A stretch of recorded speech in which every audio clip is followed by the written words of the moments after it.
Bonjour, je suis Vanina Géré, critique d'art. J'enseigne à la Villa Arson, d'où je vous parle. Bienvenue à la causerie, une lesbienne parle à une lesbienne.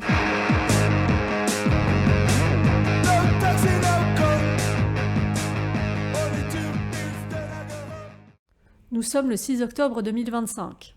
Pour la première interview de la série Une lesbienne parle à une lesbienne, j'ai la joie de m'entretenir avec Charlotte Perronnet, invitée à la Villa Arson dans le cadre du cours La pensée serpentine, culture lesbienne et queer. Charlotte et moi avons en commun une fierté, être lesbienne. Et nous avons en commun un sujet, l'alcool. Donc Charlotte, merci beaucoup d'être avec nous. Tu es entre autres choses et bien d'autres choses l'autrice de « Et toi, pourquoi tu bois ?», qui est un essai fort de faits éclairés de ton expérience de journaliste et de ton expérience de la maladie qu'on appelle l'alcoolisme. Tu témoignes de ce que c'est que cette maladie au quotidien, certes, mais surtout dans ses causes sociales et ses implications sociales au travers de ton parcours. Donc Charlotte, bonjour. Bonjour. Je précise que je suis Vanina Géré, que j'enseigne à la Villa Arson. Et merci beaucoup pour l'invitation. Et est-ce que tu peux tout simplement nous dire pourquoi tu as souhaité prendre la parole sur le sujet de pourquoi on boit ? Pourquoi écrire ce livre ? Assez simplement, en fait, parce que je suis malade alcoolique, mais que j'ai été dans un immense déni pendant des années. Moi, j'ai bu de mes 13 ans à mes 30 ans. Et alors, j'ai évidemment pas toujours bu trop, mais en tout cas, sur la fin, je buvais clairement trop. Et à aucun moment, je me suis dit... Ah, mais en fait, je suis alcoolique. Parce que ma consommation ressemble à celle d'une personne qui est dépendante. Non, en fait, moi, c'était j'arrête demain, j'arrête quand je veux. En fait, le mot alcoolisme ne faisait même pas partie de mon vocabulaire. C'était tristement dans ma tête un truc de cassos, un peu, en fait. J'étais pleine de préjugés quand il était question d'alcoolique. J'imaginais assez aisément un homme...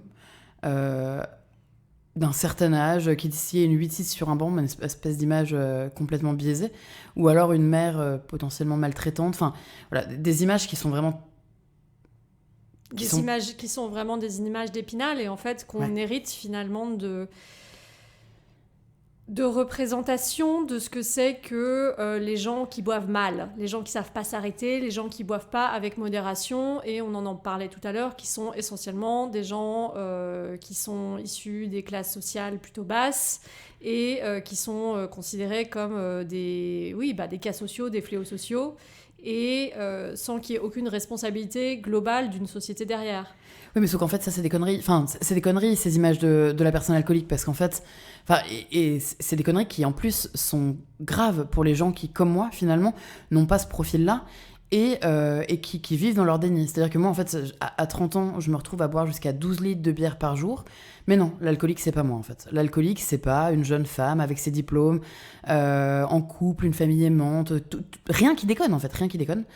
Et je me suis dit que c'était peut-être ça qu'il fallait raconter, en fait, que ça n'arrive pas qu'aux autres, qu'on peut tous se faire avoir, en fait, à notre échelle, et qu'en fait, c'est qu'on a, en France, plein de raisons de boire. Il y en a des bonnes, quelques-unes, et d'autres des moins bonnes. Et en l'occurrence, moi, voilà, c'était vraiment ce truc d'essayer de se dire, ça n'arrive pas qu'aux autres, et expliquons un peu ce qui pousse les personnes à boire, et ce qui pousse notamment une femme à boire aussi dans la société dans laquelle on vit.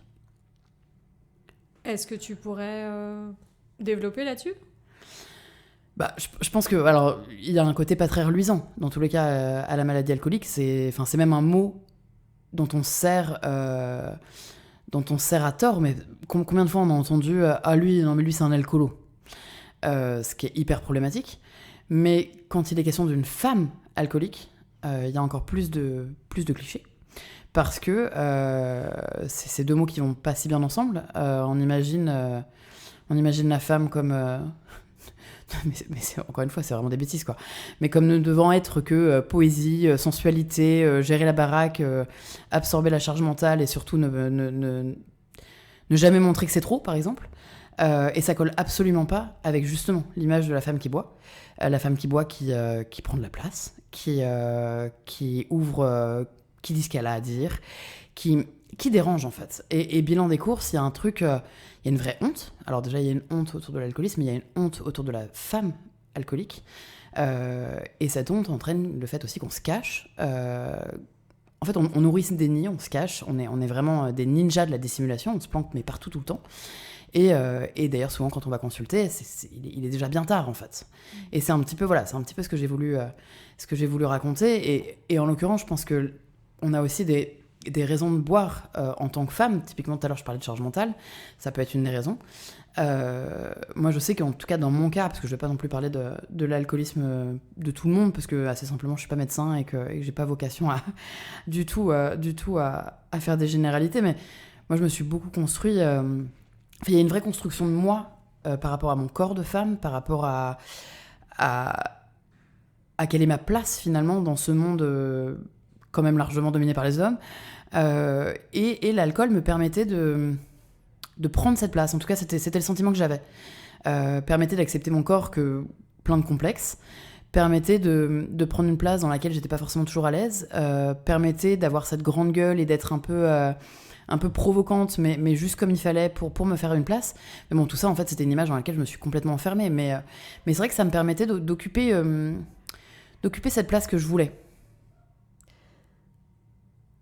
C'est vrai que quand on est une femme, une personne sexisée, une personne assignée femme à la naissance, il y a ce cliché où on doit savoir boire correctement. Parce que boire de manière débordante, finalement, c'est réservé aux hommes... plutôt cis-hétéro.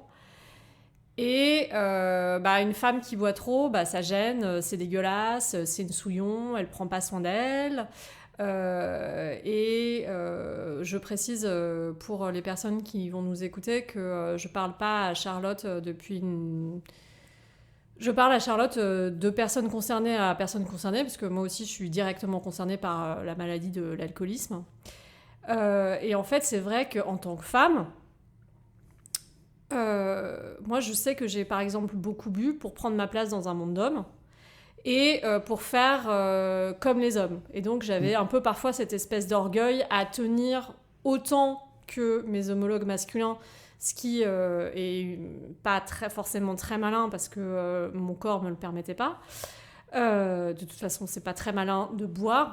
Moi, je précise que je suis sur une ligne beaucoup plus dure que la tienne. Toi qui ne veux pas briser le patrimoine français, moi, je suis pour... moi, je suis pas du tout hygiéniste. J'ai pas du tout vocation à ce que les gens arrêtent de boire. Moi, j'admire grandement, d'ailleurs, les gens qui savent se modérer. Moi, je dis qu'ils n'ont pas le même cerveau que nous.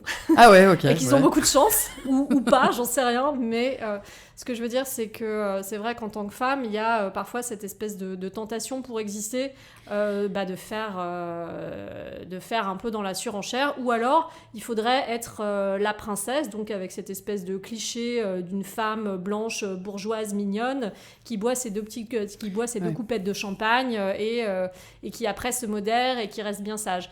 Alors que la réalité en fait de l'alcool pour beaucoup de femmes, c'est aussi lié au-delà de l'image de soi, du fait qu'on dérange en société, c'est quand même aussi beaucoup lié au danger, c'est lié beaucoup parfois aux violences sexistes et sexuelles. Là ici j'aimerais juste rappeler très rapidement que dans un féminicide sur deux, il y a de l'alcool, statistiquement. Que la consommation d'alcool rend violent tous les gens qui en consomment, y compris les gens qui sont pas malades alcooliques. Et parfois, quand on est une femme, la réalité de la prise de l'alcool, c'est que c'est la soumission chimique, tout simplement. C'est une mise en danger aussi. Enfin, alors même si je trouve que ce terme, je trouve que ce terme on a l'impression comme si c'était donc c'est toi qui t'es mise en danger, donc c'est toi qui es responsable, tu vois. Mais juste pour revenir sur ce que tu disais juste avant, je trouve qu'en fait c'est quand on dit il y a un jeu d'équilibriste un peu dangereux pour la femme qui boit. Ouais. Parce qu'en fait, il y a cette espèce d'attente qui est que la femme boit un verre ou deux. Peut-être que j'ai tapé sur le truc. Bon, bref, on reprend. Il y a cette idée, oui, que la femme qui boit, est un peu chiante. Non, la femme qui ne boit pas est un peu chiante, voire même un peu prude. Il y a un truc un peu de... On peut faire le comparatif grossier, mais n'empêche qu'il existe. C'est la femme qui ne boit pas est une mal baisée, mais la femme qui boit, il faut pas qu'elle boive trop non plus. Parce que sinon, ça devient une fille facile. Et ce jeu d'équilibriste est hyper dangereux, en fait, parce qu'on attend, sous prétexte du fait qu'on soit une femme, qu'on boit mais pas trop, mais quand même un petit peu, mais attention avec qui on boit. Et en fait, c'est clairement sur la mise en danger, j'ai peut-être été un peu maladroite tout à l'heure, et je pense que la mise en danger vient pas de la femme qui boit, en fait, la mise en danger vient du monde qui l'entoure, et c'est bien le problème, mais c'est parce que grand nombre de personnes peuvent aussi profiter finalement de ce statut de femme alcoolisée, et même au-delà de ça, avant même d'abuser, avant même de parler de VSS, quelle est l'image qu'on a, nous, de la femme qui boit ? Moi, j'ai beaucoup entendu, par exemple, une femme seule dans un bar, c'est soit une femme qui est en rut, soit c'est une femme qui est alcoolique. Et rien que ce terme-là, il est hyper problématique, en fait, parce qu'on se dit, mais on peut pas juste être là et occuper l'espace. C'est forcément dans les extrêmes, en fait. Il y a une chanson de Tom Waits qui est très jolie, avec qui s'appelle Only Sad Girls Fall in Love with Perfect Strangers, et ça commence avec une jeune femme qui dit Bartender, I'd like a Manhattan, please. Et donc elle est là, elle commande un Manhattan, et en fait c'est une discussion entre une femme qui est au bar et un homme, et en fait ça correspond à peu près au stéréotype que tu décris, c'est-à-dire que en fait une femme seule qui est dans un bar, c'est pas juste une femme seule qui est dans un bar et qui boit son verre et puis on lui fout la paix, c'est une femme triste qui a besoin d'être réconfortée par un parfait inconnu. Ouais, je connais pas la chanson en question. Du coup, j'ai très envie d'aller l'écouter. mais c'est vrai qu'on peut pas juste être une femme seule dans un bar. C'est vraiment cette image-là qu'il faut questionner. Ce que j'ai essayé de faire un petit peu, en fait, dans le livre, alors à mon échelle, hein, très modestement. Mais parce qu'en fait, en ayant ce genre de stéréotype, on reste dans un déni collectif. On refuse de regarder dans le miroir. Après, c'est très rare que les femmes puissent exister seules dans l'espace public et qu'on les laisse tranquilles, tu vois. C'est un peu, par exemple, je sais qu'avant... Ailleurs que dans un bar, d'ailleurs. Voilà, ailleurs que dans un bar, que ce soit dans un jardin public, que ce soit dans la rue. Voilà, c'est rare d'être une femme seule, de pouvoir se poser et d'être tranquille. De même que ce dont tu parlais tout à l'heure à propos du pas trop, un peu mais pas trop, faut boire un peu mais pas trop, ça fait aussi partie de toutes les injonctions contradictoires à la féminité hétéro-patriarcale blanche, où il faut être, qui est donc, je rappelle, l'idéal de féminité dans le régime social et politique dans lequel on vit.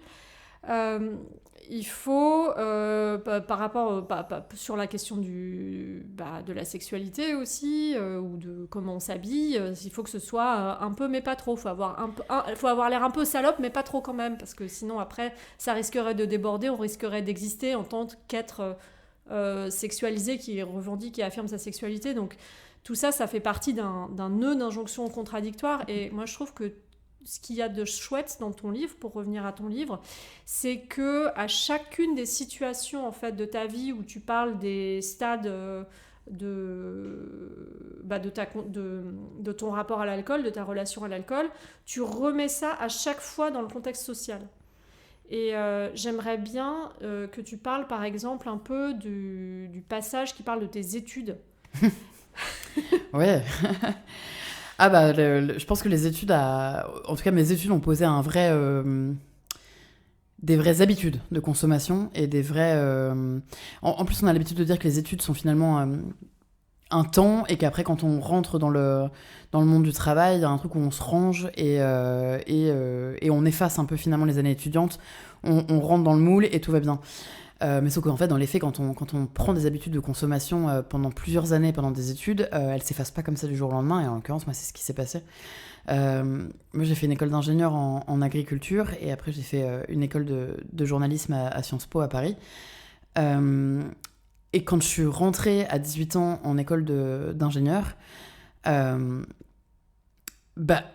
C'était un peu, je lâche les fauves, parce qu'en fait, d'un coup, je pars de chez mes parents, j'arrive dans ce milieu, et là, je me dis, waouh, je connais personne. En plus, moi, j'ai grandi en banlieue parisienne, j'arrive dans un milieu qui est beaucoup plus rural. Et moi, j'ai très à cœur d'une chose, en fait, c'est de me faire des copains, clairement. J'étais vraiment très, très à cœur de me faire des copains. C'est même quelque chose qui m'inquiète, en fait, de me dire, je vais passer 5 ans dans cette école et sans me faire de potes. Vraiment, viscéralement, ça m'inquiète. Mais ça tombe hyper bien parce que ça commence par 10 jours d'intégration. Et pendant ces 10 jours d'intégration, le fil rouge, c'est quoi ? Le fil rouge, c'est la picole. C'est la bière chaude, quoi. Globalement, c'est vraiment ça.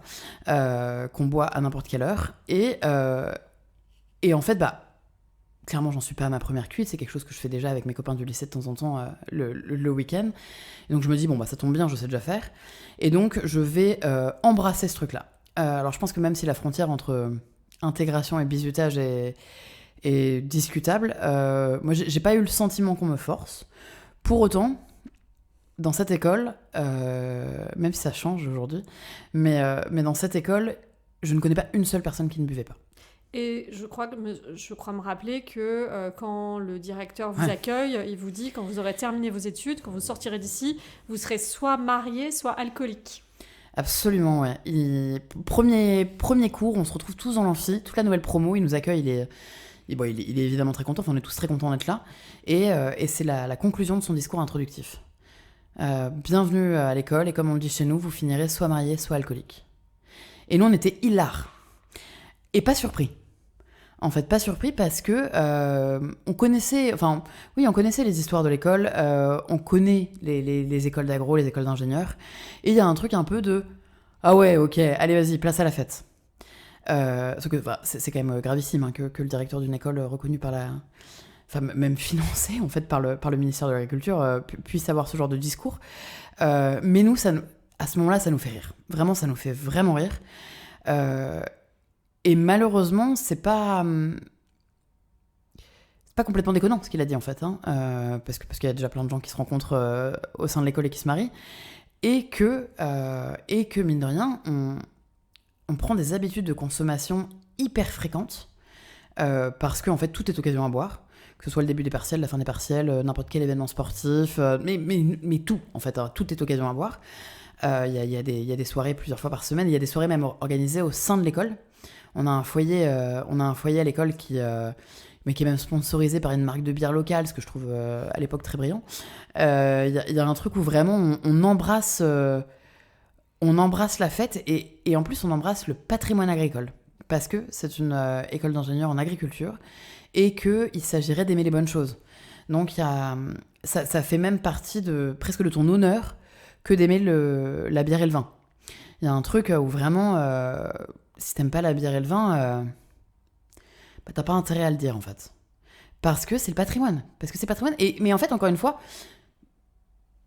personne ne dit pas. Tout le monde boit, vraiment tout le monde boit. Ou alors, en tout cas, les gens qui ne boivent pas, je ne les vois pas. Mais donc, j'arrive dans des soirées où en fait, il y a 4 bars. Il y a un bar à vodka, un bar à rhum, un bar à Ricard, un bar à bière. Et ça, c'est la norme. Et les softs, inexistants. Quelqu'un qui boit pas dans la soirée, inexistant. Voilà, c'est vraiment la culture de la consommation qu'on ne questionne, mais pas du tout, du tout. Enfin, on est même assez fiers, en fait. C'est vraiment un truc, on en est fiers. Et donc, depuis que tu as publié ce livre, tu fais des conférences un peu partout en France pour sensibiliser justement aux problèmes de l'alcool. Est-ce que tu as constaté qu'il y avait un changement de culture à cet endroit, notamment quand tu es allé dans les milieux universitaires, dans les écoles, dans les études supérieures ? Ce qui est drôle, c'est que je suis même retournée dans cette école en question, dans mon école d'ingénieur, et donc ça, c'était très chouette parce que j'avais même moi aussi le sentiment de boucler un peu un truc en me disant je retourne... Alors, je dirais pas que c'est les racines, parce que je pense que les racines remontent à plus longtemps que ça dans le cas de mon alcoolisme, mais je constate quand même, et avec beaucoup de joie, que les mentalités évoluent, vraiment. Assez simplement parce que, souvent quand je parle aux jeunes, je leur pose la question, après ils répondent ou pas, mais je leur pose la question de qui ne boit pas. Et je suis toujours hyper agréablement surprise de constater qu'il y en a qui lèvent la main. Déjà, il y en a qui lèvent la main. Moi, il y a 12 ans, quand je suis sortie de l'école, personne n'aurait levé là. Mais vraiment personne. En fait, il y avait un truc où on se planque. On boit pas, on se planque. Là, non. Il y a un truc de vraie fierté même de dire, bah ouais, c'est ma différence, moi je bois pas. Donc déjà, je constate quand même que les jeunes générations questionnent finalement leur consommation et certains font le choix de ne pas boire. Chose qu'on avait peu ou pas. Moi, je suis rentrée à l'école, on avait encore les open bars en plus. Hein, mais donc voilà, donc déjà, il y a une vraie affirmation de soi par rapport à cette consommation. Mais par contre, et ce que je constate un peu plus tristement, c'est que ceux qui lèvent la main me disent souvent, ouais, pour autant, on se rend compte, on est quand même moins intégré que les autres. Moins intégré. Moins intégré que les autres, ouais. Ça reste quand même, potentiellement, en tout cas dans certains milieux, une raison d'être mis à la marge. Et ça, t'en parles d'ailleurs dans ton livre. T'en parles à l'occasion du passage sur ton travail en tant que journaliste.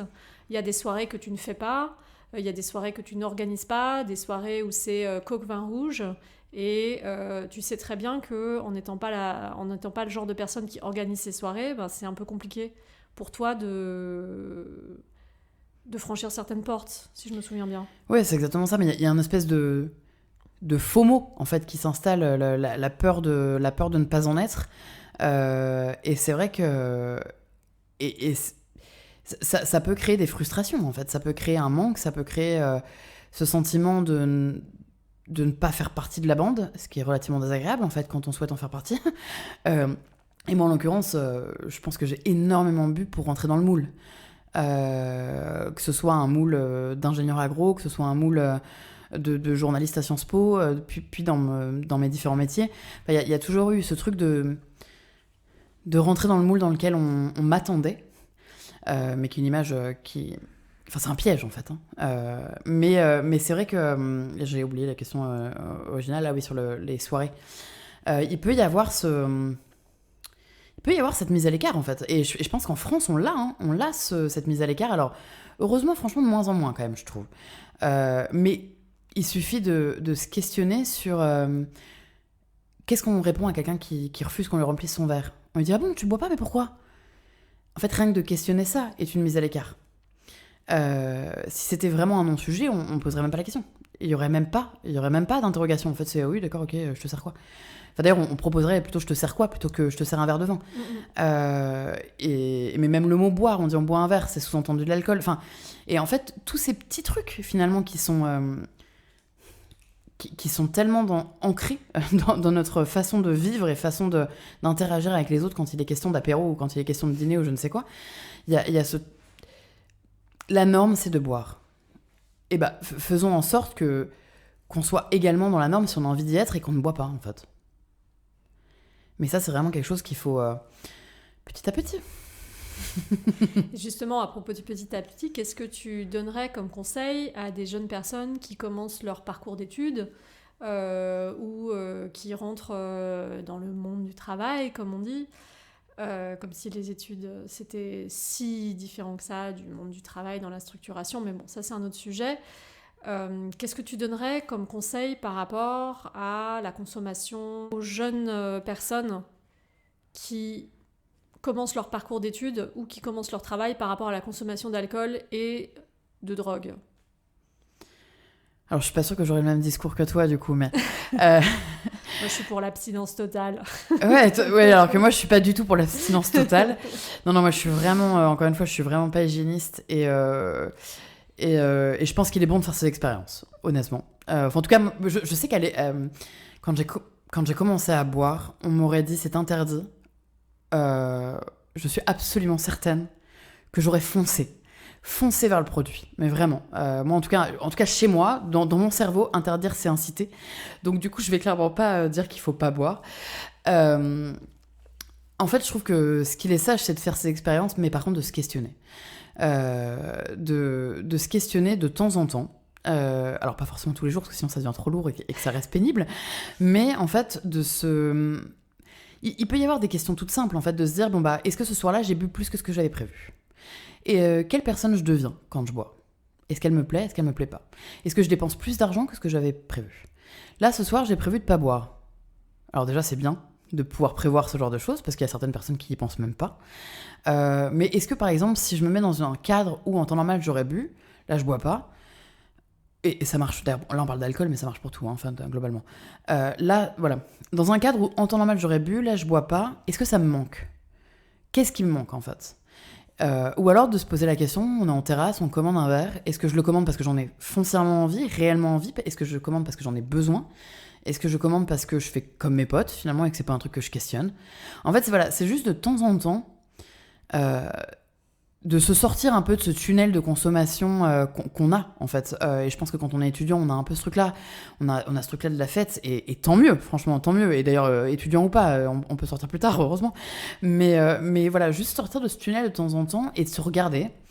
Alors, c'est pas toujours facile de se regarder, c'est pas toujours très agréable, mais ça permet de se... Avant même d'être alcoolique, en fait. Ça permet de se rendre compte si on a des comportements addictifs. Et d'ailleurs, c'est tout l'enjeu, je trouve. Parce que, voilà, moi, je suis allée jusqu'à 12 litres de bière par jour, mais tout l'enjeu, c'est de s'arrêter avant. C'est encore mieux si on s'arrête avant, en fait. Mais justement, je suis pas tout à fait sur une ligne où je dis qu'il faudrait l'abstinence totale pour tout le monde, parce qu'il y a des gens qui n'ont pas de problème, en fait, avec ce produit-là. Je connais des gens, ça existe, qui peuvent effectivement prendre un demi-verre de bière et laisser leur verre sur la table, à moitié plein. Oui, ou qui, à contrario, peuvent même se mettre une cuite et en fait, qui n'aura pas d'impact, Absolument. finalement. Et j'ai déjà connu des gens qui buvaient plus que moi, mais qui n'étaient pas alcooliques, vraiment. Enfin, qui n'avaient pas le même problème que moi, clairement. Mais là où Mais je pense quand même que c'est des choses qu'il faudrait dire avant, en amont. Avant que l'expérience ait lieu, et pas nécessairement, bon, une fois que t'es rentré dans le tunnel, arrête et regarde, mais peut-être de dire, alors attention, vous allez peut-être rentrer dans un tunnel, avant de rentrer dans le tunnel, sachant ce qui va peut-être se passer, sachez ce qui peut se passer, sachez ce que ce produit peut faire à votre cerveau. Moi, ici, je parle vraiment uniquement de mon point de vue, et je parle vraiment uniquement en mon nom. Je sais que, par exemple, moi, je suis tombée dans l'alcool, mais c'était vraiment la première prise d'alcool, c'était bim, le produit, il a fait un truc à mon cerveau, mais hallucinant, et il n'y a pas eu de moment où ma consommation à l'alcool n'était pas problématique, en fait, parce que c'est un produit qui a trouvé mon cerveau tout de suite, tu vois. Oui, là où moi j'ai construit, verre après verre, pour le coup. Et donc, c'est pour ça aussi que moi j'ai un peu ce truc très... peut-être dur, oui, ou de dire, avant d'y aller, sachez quels sont les risques, en fait. Et c'est vrai que par exemple en France, on a une culture de faire goûter l'alcool aux jeunes. Un peu comme un rite de passage, un rite initiatique de ça y est, t'es grand, t'as le droit de goûter. Où il faut cultiver ton goût. Oui. Mais au même titre qu'on le ferait pour des choses qui se mangent, en fait. Mais sauf qu'en fait, l'alcool n'est pas un produit comme les autres. Et c'est vrai que faire goûter, faire découvrir des saveurs, etc., franchement, pourquoi pas ? Mais par contre, ça ne peut pas fonctionner si ça ne s'accompagne pas d'un mot en disant, voilà, c'est pas un produit comme les autres. C'est de l'éthanol. C'est pas un produit comme les autres. Voilà ce qui se passe potentiellement sur ton cerveau. Voici les risques. Sans pour autant... Et je pense qu'on n'est pas obligé de plomber l'ambiance en disant ça, en fait. C'est juste une réalité. C'est juste une réalité de dire, attention, c'est pas du tout sans risque, en fait. Mais le dire de temps en temps, en fait. Moi, je rêve d'un monde dans lequel on en parlerait avec un peu de légèreté.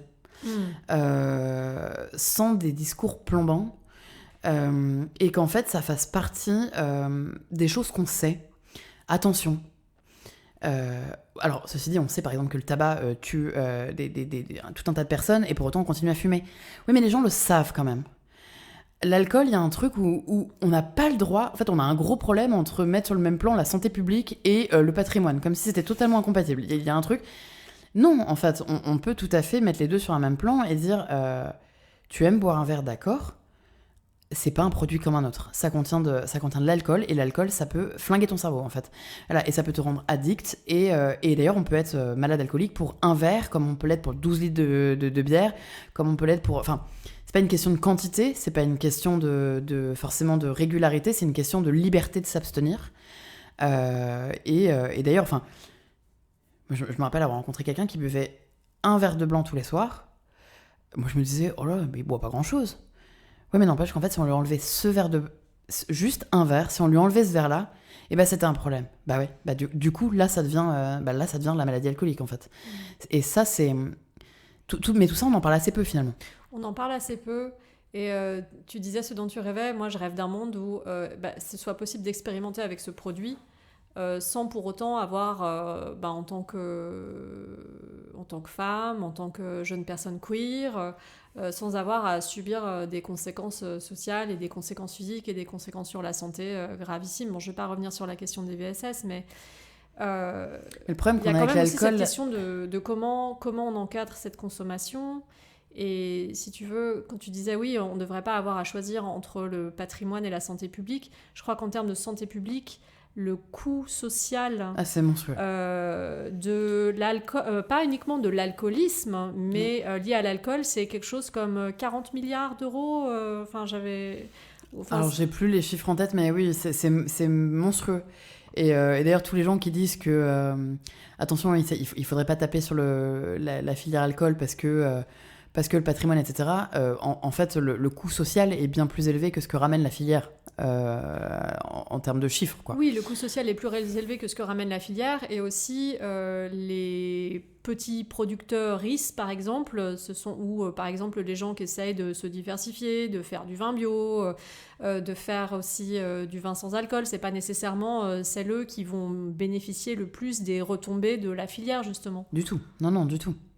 Et moi, je pense qu'on a aussi un petit sujet, en fait, parce que pourquoi est-ce que on a du mal, pour revenir un peu d'ailleurs sur le sujet des VSS, c'est que d'un côté, quand on en parle, on est très pénible, on est chiant quand on parle des méfaits de l'alcool.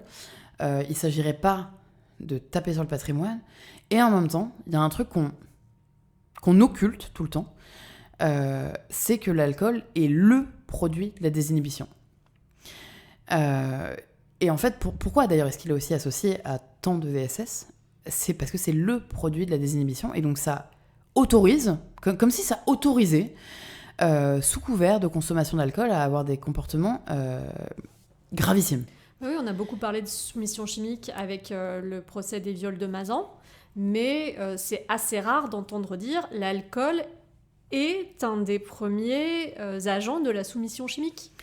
Et ça, c'est vrai qu'en fait, on parle très peu de ce caractère psychotrope, en fait. Enfin, voilà, c'est vraiment cette psychotropie de l'alcool. Ça, on en parle peu parce que c'est compliqué de dire qu'un produit qu'on valorise tant et qu'on glorifie tant, finalement, est un psychotrope. C'est problématique. C'est très problématique de mettre ça sur le même plan. Mais ça, pareil, en fait, disons-le franchement. Mais c'est comme... On aime boire deux verres en soirée. On l'aime pourquoi ? Parce que ça rend un peu léger. Ça désinhibe, ça rend léger, ça permet de se donner du courage liquide pour se lancer sur une piste de danse quand on est un peu gauche, ça permet d'aller parler à des gens quand on a de la timidité. Ça peut permettre des petits trucs comme ça, mais sauf qu'en fait, c'est quand même un effet sur le cerveau qui est pas normal, en fait. Enfin, c'est un produit psychotrope. Mais on va plutôt parler de psychotropie quand il est question... de D, de C, de K, enfin de toutes les autres drogues, mais c'est vrai que pour l'alcool, c'est très problématique de dire ça. Pour rebondir sur ce que tu dis, il y a un mot que j'aime beaucoup en anglais, c'est on parle d'être intoxicated, pour dire être en état d'ébriété. Intoxicated, c'est qu'on est intoxiqué. Donc c'est un mot qui met en avant le fait que l'alcool, c'est un poison. C'est pas un poison au sens... métaphorique du terme, c'est littéralement, l'éthanol, il fait partie de la classification des poisons. On n'a pas la traduction française. Oh, ça se dit intoxiqué. Oui, mais ça se dit peu pour l'alcool, non ? C'est vrai qu'on m'a jamais sorti d'un bar en me disant en français toi dégage, tu es intoxiqué. Oui, ou t'es empoisonné, ou je ne sais quoi. Il y a pas... Non, on n'a pas ce genre de comparaison. Enfin, je suis en train d'essayer de réfléchir à ce qu'on pourrait dire en... Moi, ce que j'aime bien dire, c'est quand les gens parlent de vin, qui sont en train de parler du Château Lafite ou du Pommard ou je sais pas trop quoi, je dis non merci, moi je ne prendrai pas de verre d'éthanol. Ça ne va pas leur plaire. Je pense pas que ça leur plairait. Non. Non, et pour autant, mais bon, ça encore une fois, on n'est pas sur la même... moi qui fais de longues années d'œnologie, ce qui est quand même assez cocasse pour une personne alcoolique, je continue à penser que la première raison pour laquelle... c'est peut-être même la seule raison valable pour consommer du vin, par exemple, ce serait peut-être son goût. Si vraiment on aime ça, c'est une bonne raison. Mais il faudrait que ce soit la seule raison, en fait. Enfin, c'est peut-être la seule bonne raison de boire. C'est qu'on aime ça. Est-ce qu'on aime vraiment boire de la vodka cul sec en boîte, de la vodka bon marché? Non, je suis pas sûre. On aime les effets, par contre. Et ça, on a un peu de mal. On a un peu de mal parce que le vin, la bière n'ont pas du tout le même statut, par exemple, que l'alcool fort, en France en tout cas. C'est comme si c'est pas taxé de la même manière. Non, c'est pas taxé de la même manière, mais même on va. Ça a été de longs débats. J'ai un souvenir de discours de Marine Le Pen en tête qui était terrible en disant que le vin c'était pas l'alcool. Mais le vin et la bière sont pas catégorisés en France juridiquement comme de l'alcool. Et le vin n'est pas taxé de la même manière que la bière et les spiritueux. Il est sous-taxé par rapport à la bière et aux spiritueux. Et effectivement, ni la bière ni le vin sont considérés comme des alcools. Depuis que tu as écrit ce livre et que donc tu as commencé à communiquer dessus, à faire des conférences, est-ce que ton point de vue a changé, a évolué par rapport à ce que tu as écrit dans le livre ? Oh, bonne question. Est-ce qu'il y a des choses qui ont bougé, qui ont changé en toi, autour de toi ? J'ai le sentiment qu'on progresse un petit peu doucement sur la façon dont on peut percevoir la personne alcoolique. Mais peut-être parce que j'ai le nez dedans, en fait. Donc forcément, j'ai un tel nez dedans que c'est peut-être aussi une manière de me rassurer que de penser ça. Non, par exemple, récemment, il y a quand même déjà quelques mois, mais quand on entend une Léa Salamé, par exemple, sur le plateau de France 2, qui dit à Artus, courageusement, il lui dit que pour sa santé mentale, il a décidé d'arrêter de boire. Elle lui répond « Ah ouais, vous êtes devenu chiant, en fait ». Ça a fait évidemment un tollé. Est-ce qu'il y a des années, ça aurait fait un tollé ? Je suis pas sûre. Et est-ce que quand j'ai écrit le livre, je me disais pas que les gens qui avaient arrêté de boire étaient un peu chiants ? Peut-être un petit peu. Non, mais c'est vrai que, mine de rien, j'avais beaucoup moins d'années d'abstinence. Aujourd'hui, ça fait un peu plus de 4 ans et demi que j'ai arrêté de boire. Bravo. Merci.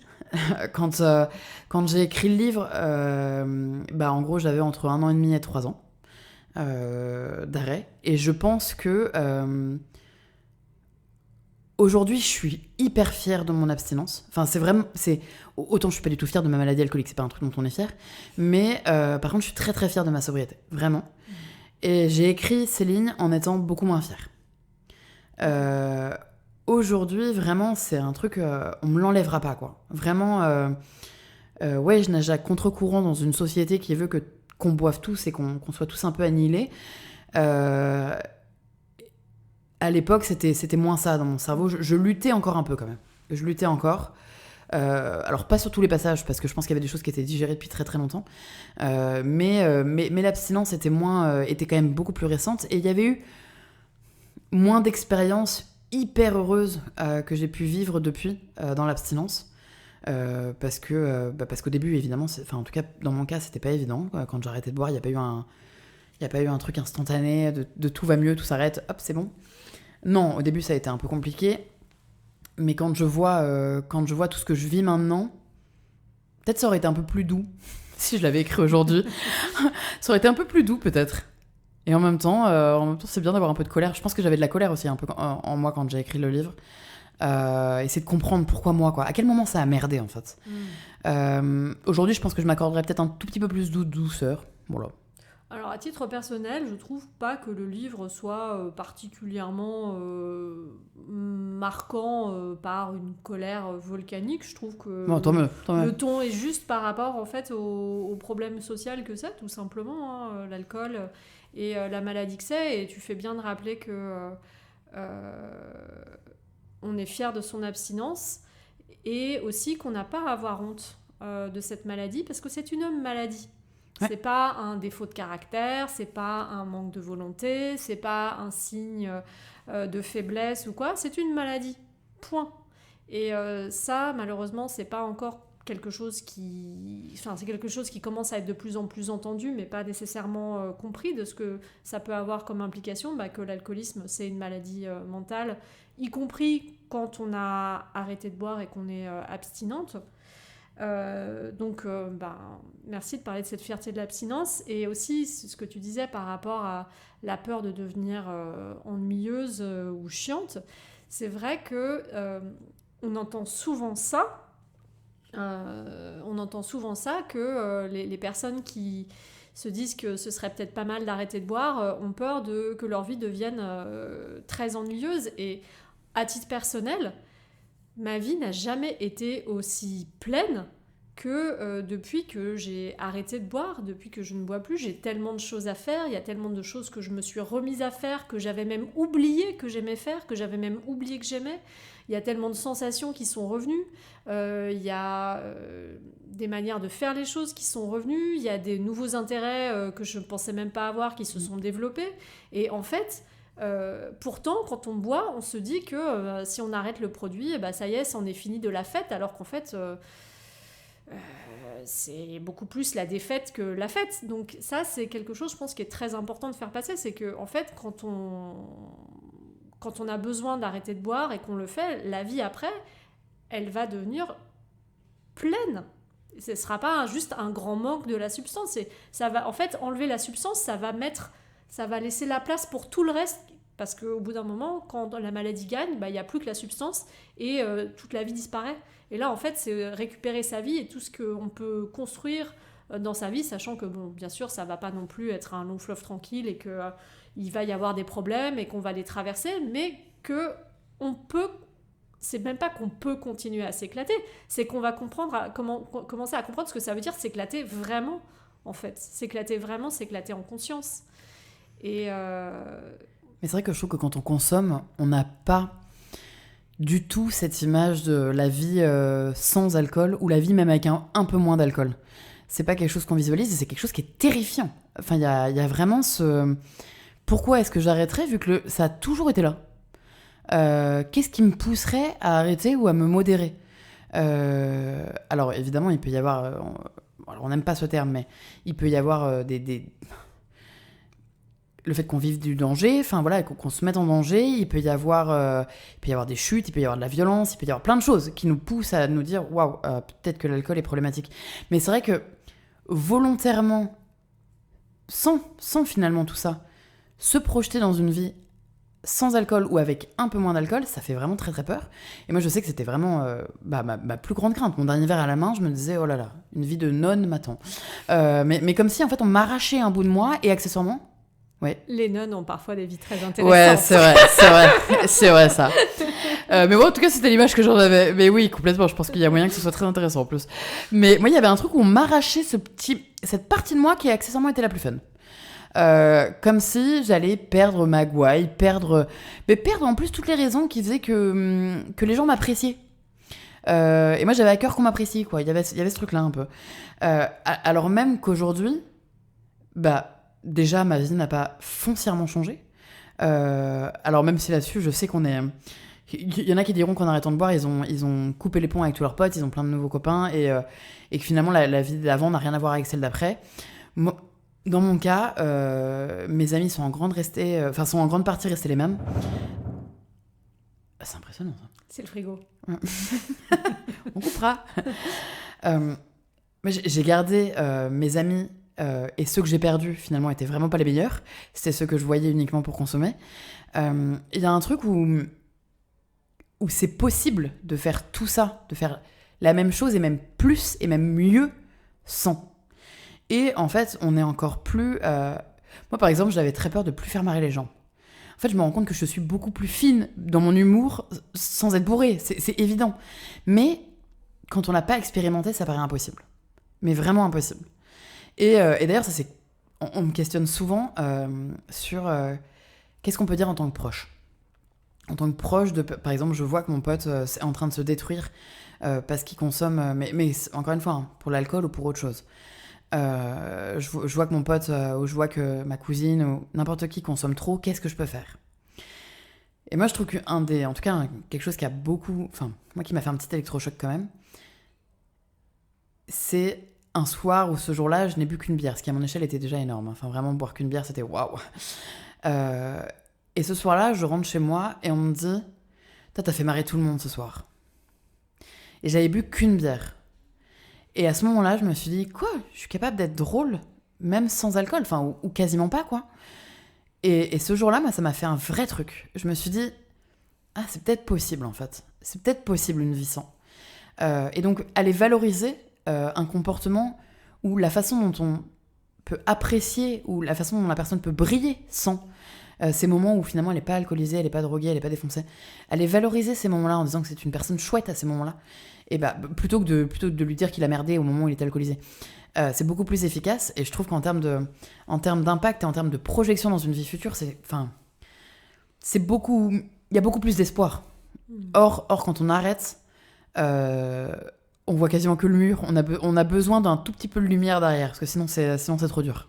C'est un très beau conseil que tu donnes là, de valoriser ce qui est là plutôt que de valoriser les choses positives plutôt que d'enfoncer sur les choses pénibles. Puisque c'est vrai que le problème aussi quand on a un problème d'alcool et qu'on veut s'arrêter, c'est la honte et la culpabilité qui vient avec le fait de ah, je ne voulais pas boire et pourtant j'ai bu.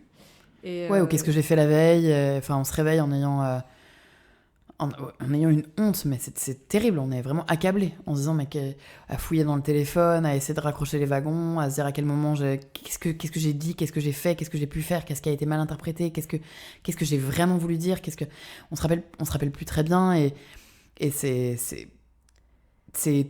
une sensation qui est assez terrible. Et aux personnes concernées qui savent ou qui soupçonnent qu'elles ont peut-être un problème d'alcool et qui savent pas trop comment faire pour s'en sortir avec ça, qu'est-ce que tu conseilles ? Moi, il y a une première chose que je conseillerais, c'est d'en parler et de pas rester isolé avec le problème, en fait. Moi, je pense que la clé, c'est la parole, ouais. En parler change tout parce que ça permet de prendre un petit peu de hauteur, ne serait-ce que sur sa consommation qui peut être tellement systématique, automatique qu'on la questionne pas à l'oral, et donc rien que d'en parler un petit peu permet souvent quand même de se regarder. Moi je trouve que, j'en disais tout à l'heure, mais un test peut être... on se demande par exemple si on boit trop, ou s'il faudrait pas calmer un peu, et un des tests peut être de se mettre dans un événement où en temps normal on aurait consommé, de ne pas boire, et de savoir ce que ça crée. Est-ce que ça crée un manque ? Est-ce qu'on se fait chier pendant cette soirée ? Est-ce qu'on a envie de rentrer ? Est-ce que finalement, non, franchement, je passais un très bon moment et j'y pense même pas, l'alcool. Voilà, de tester ce truc-là, je trouve que ça peut être un bon moyen de se rendre compte si on a un comportement addictif, avant même l'alcoolisme, hein, mais juste un rapport qui est un petit peu dérangeant avec le produit. Mais typiquement, les gens qui se lancent dans un dry January, alors qui est certes très marketing, et voilà, mais ça peut permettre pendant un mois, alors si on le fait sans se mettre sous cloche, parce que le but c'est de ne pas boire, mais de continuer à vivre, hein, il faut pas non plus se barricader chez soi, mais je trouve que pendant un mois de faire le test, ça peut permettre de réaliser un petit peu, déjà, si on a un comportement addictif. Et si on se rend compte que oui, en effet, on a un rapport qui est problématique avec le produit, en parler déjà à ses proches, et il existe plein de moyens de s'en sortir en France. Il existe... alors, en l'occurrence, j'ai fait plusieurs choses. J'ai commencé, moi, par aller voir un addictologue. J'avais la chance en plus d'être dans une ville où j'ai pu avoir un rendez-vous rapide, donc je suis allée voir un addictologue. J'ai eu un suivi, et j'ai toujours d'ailleurs un suivi psy. Et il y a un truc que je regrette de ne pas être allée avant. C'est parce que je m'étais rendu compte qu'il existait des groupes de parole, et notamment les alcooliques anonymes. Moi, c'était quelque chose où, encore une fois, j'étais pleine de préjugés, en fait. J'étais persuadée que j'allais atterrir dans une cave remplie de gens... oh là là, tous plus imbibés les uns que les autres, et je me disais, non, franchement, hors de question. Ok, je suis alcoolique, mais je suis une alcoolique de 30 ans, non, je vais pas aller débarquer là-bas, quoi. Et je regrette de ne pas y être allée avant. parce qu'aujourd'hui, c'est mon rendez-vous hebdomadaire et être entouré de gens qui, certes, ont des vies tellement différentes, mais on a ce dénominateur commun qui est l'alcool. Et à travers nos discussions, eh ben, on se rend compte que déjà ça fait du bien en fait d'entendre des gens qui mettent leur vécu, leur histoire, leurs mots sur ce qu'ils vivent. Et souvent ça résonne très fort et ça donne beaucoup d'espoir. Et en plus il y a un truc collectif qui se produit qui est assez peu... qui est difficile à expliquer très concrètement, mais c'est vrai que collectivement, il y a un espèce d'engagement. Un engagement à ne pas boire. Et on se soutient, et je pense que ce soutien est hyper important. Il ne faut pas être seul, en fait. La clé, c'est de ne pas rester seul. En plus, on dit, l'alcoolisme est aussi la maladie de la solitude. Donc sortons de nos cachettes, parlons, et allons chercher l'aide qu'il y a. Et puis, il y a évidemment aussi des lignes d'écoute. Il y a aussi des centres d'addictos, des XAPA. Oui, les XAPA, les centres déambulatoires où on peut consulter des psychologues, où on peut consulter des addictologues. Des infirmières, c'est des équipes pluridisciplinaires, oui, et qui sont gratuits. Qui sont gratuits, il y en a plusieurs généralement dans les grandes villes. Enfin, il y a quand même... aujourd'hui, il existe un réseau qui peut nous aider.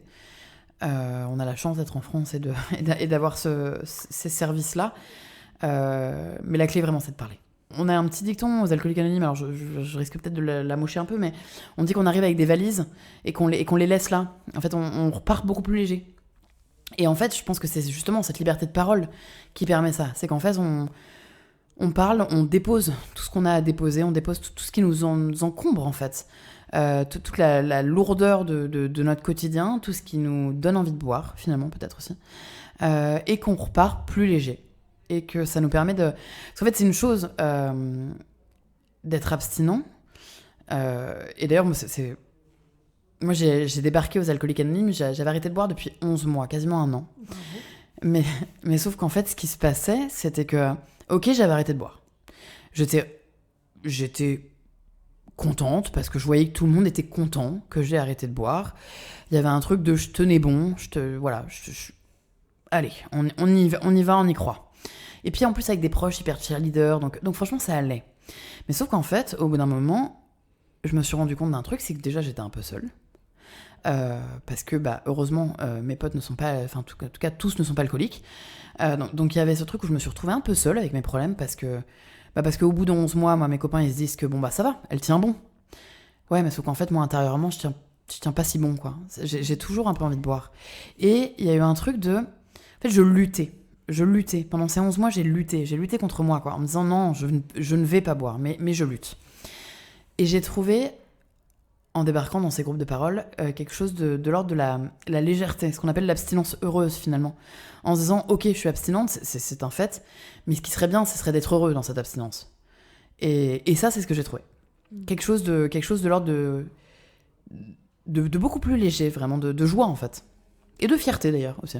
Oui, il y a de la fierté, à être ensemble et à pouvoir parler de ça, et à pouvoir dépasser la honte dont on parlait. Et aussi, ce qui est assez important à souligner, je pense, c'est que c'est des gens très très différentes et différents qui sont là. Et c'est aussi qu'il y a des groupes spécifiques. Il y a un groupe spécifique pour les femmes. Il y a des groupes spécifiques pour les personnes LGBTQIA+. C'est pas uniquement le cliché d'un homme blanc cis hétéro qui a plus de 50 ans, pas du tout. Il y a des groupes anglophones, hispanophones, enfin, il y a énormément de groupes qui ont vraiment des spécificités et qui rendent du coup accessibles ces groupes de parole. Charlotte, je crois qu'on va arriver au terme de notre temps. Je voudrais vraiment te remercier pour ta générosité dans l'échange et ta générosité tout court en général, et pour ce beau livre et pour tout le travail que tu fais en tant que conférencière, en plus de tout ce que tu fais à côté en tant que chercheuse, en tant qu'autrice. Et merci vraiment d'être venue avec nous à la Villa Arson pour parler de ce problème d'alcool. Je suis très honorée d'être là, donc merci beaucoup pour l'invitation. pour préciser les informations suivantes à propos de la musique et à propos des chiffres dans la causerie. La chanson I Never Talk to Strangers est une chanson de Bette Midler et de Tom Waits de 1977. Et en France, le coût social de l'alcool, c'est-à-dire le coût monétaire des conséquences de la consommation d'alcool, est estimé à 120 milliards d'euros en 2022. Ces chiffres émanent de la Société française d'alcoolologie. Vous pouvez les consulter en ligne sur le site alcoolologie.fr. Merci. Radio Arson, une série de podcasts proposés par la bibliothèque de la Villa Arson.